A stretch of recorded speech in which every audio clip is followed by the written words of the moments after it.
यवतमाळ जिल्ह्यातील उमरखेड तालुक्यात चालगणी येथे गुरांच्या गोठ्यात वाघाच्या पावलाच्या खुणा पाळीव श्वान ठार केले आणि गायीवरती पायाचे पंजे मारून गायीला घायाळ केले.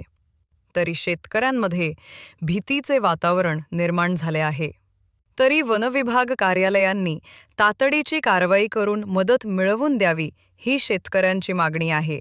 धाडस 007 मराठी न्यूज उमरखेड.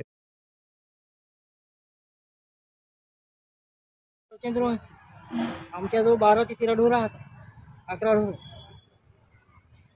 त्या वाघाला मारामारी झाली, कुत्री त्या वाघानं खाल्ली, सगळी नुकसान झाली. तर ते शेफ डॉक्टर आहे की नाही, रोजची 700-800 रुपये बिल करायला. सरकारी डॉक्टर हजर झाला नाही एकही बी. पोलीस पाटलाला फोन केला आम्ही, पोलीस पाटलानं काय कानावर घेतलं नाही. आम्ही काय करायचं सांगा. आता बिलच्या गाईला काय आता तोंडातून लाल पडेल ते गाई.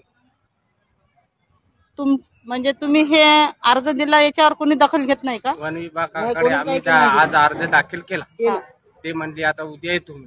उद्या येतो म्हणून. आता त्या गाईची सगळी दातणी तर पडलीच्या. बरं. गाईला बोकरलेलं आहे का जागी, आणि निशाणे हाता वाघाच्या. वाघाची निशाण